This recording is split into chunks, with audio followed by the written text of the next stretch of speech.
This segment sponsored by Foster Financial.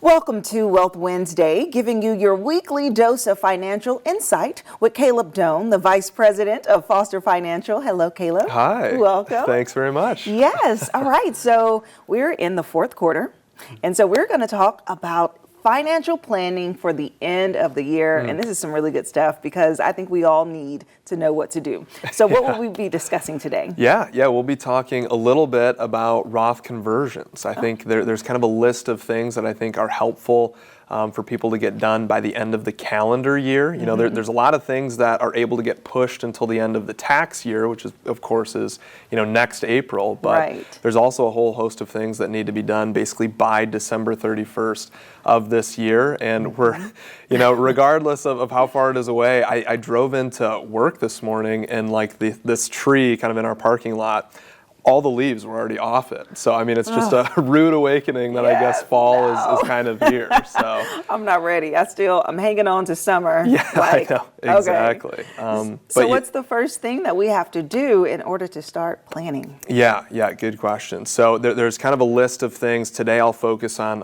Roth Conversions, and this is something that has to be done by, you know, December 31st, the end of the calendar year. And Roth Conversions are kind of a tax strategizing tool.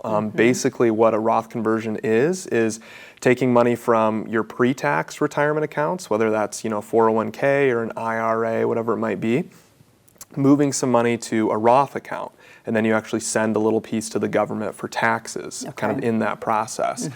And so people might be wondering, okay, why would I do that if I have to, you know, send money to the government for taxes? Yes. And it's actually to save you taxes in the long run. Okay. And so we sort of do calculations for people to determine if Roth conversions make sense for them. And if it does, then we set them on a path to do that. Okay, so who really qualifies for this type of process at the end of the year? Is it someone who is entering into retirement, or just anyone who has one of these retirement accounts and they're still working? Yeah, it's anyone who has these retirement accounts. They look a little different depending on how old you are, how close you are to retirement. But we kind of run an analysis for everyone to determine if Roth conversions will actually save them money, because not everyone will benefit from Roth conversions, and so it's important to see, you know, if you're somebody in that category who would. And is this Roth conversion something that happens every year, or is this just a one-time thing and choosing the best year to do it? Yeah, typically when we set it up for people, we like to do it for multiple years, you know, leading up to retirement or just over the course of their career. And there's, you know, plenty of situations where it makes sense for people to do this. And so I can kind of talk about a couple of them. Yes, please. Some of the time people say, you know, hey, why would I convert money right now if I think I'm in, you know, a relatively high tax bracket, and then in retirement I'm going to be in a lower tax bracket? You know, hey, I'd rather pay that taxes later in retirement. Right. And there are some situations where that's the case. But there are also a lot of situations where if people have done a really good job saving for retirement, once you get into your 70s, the government actually starts forcing you to take money out of your retirement accounts. And those are those, you know, required minimum distributions that we talk about. And especially if somebody has, you know, $500,000, $1 million saved up, those required minimum distributions can be really large, and then it can actually kick you up into a higher tax bracket. And so we can sort of project it out and say, okay, you know, based on your expected withdrawals, based on, you know, expected growth in the account, you're actually going to be in a higher tax bracket once those required minimum distributions start. And if that's the case, then we do Roth conversions now to avoid that later. And so if someone currently has money in their 401k and it's earning something in that, by converting it, is it just choosing if the conversion will gain them a bigger yield on their investment? Is that what it's about? That's a great question. So you can be invested in the exact same thing in both accounts, but actually the growth on those accounts is going to be treated differently. So, you know, let's say somebody's 2 years out from retirement, and we can kind of project that, hey, once you're in retirement, you're going to need to take out, you know, $2,000 a month or 24 grand a year from your IRA to supplement your income. You know, you have Social Security and other stuff, but you need to take out $2 grand. That means you're going to pay taxes on $24,000 in the year that you take that out. But if today we convert $24,000 from pre-tax to Roth, you pay taxes on the 24 just like you would later, but within the next 2 or 3 years, that 24 could grow to 30, let's say.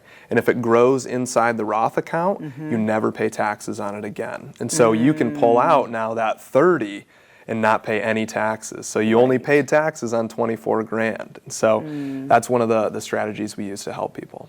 Okay, and when the government does force someone to take out those withdrawals or those distributions, that's not something that they can actually pull from their 401k, right? That is kind of pretty much locked in. You have to roll it over to have a more accessible account. Is that correct? So you can still take those required minimum distributions even from your 401k, but a lot of times it can be a little bit inefficient to do that. And so most of the time we do recommend people roll it into something like an IRA, and a lot of times they can have an advisor that's going to help them make sure they take out enough for those required minimum distributions. But that's another advantage of the Roth account too, is that there's no required minimum distributions. You've already paid the taxes on that money, and so the government never comes asking for more, which is a nice feature. That is kind of give you that peace of mind that you already have it settled. So how much would you recommend people converting each year into this Roth? Yeah, so everyone's going to be a little bit different. One of the analysis that we do is we'll basically take a look at your current tax bracket, and we'll say, hey, right now you're in the 22% tax bracket. In retirement, you're projected to be in the 28% tax bracket, let's say.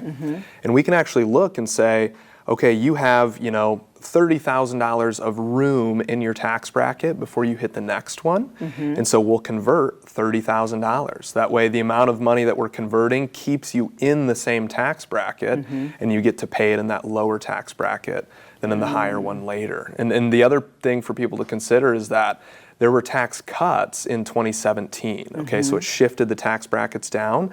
Unless new legislation is passed, those tax brackets are gonna snap back up at the end of 2025. So basically January 1st, 2026, almost everyone is gonna be in a higher tax bracket unless, new legislation is passed, which, iffy on whether that will happen. That's so crazy. It's like inflation up, tax bracket up. Right, I know, you're getting hit with everything. I know. Okay, well, thank you, Caleb. I'm excited for us to continue on each Wealth Wednesday to find out the next step to prepare for the end of the year. Thank you. Yeah. And Foster Financial can actually help you break down current events and also provide you with holistic financial planning. You can give them a call today. We'll list their number below, and we'll be right back. This segment sponsored by Foster Financial.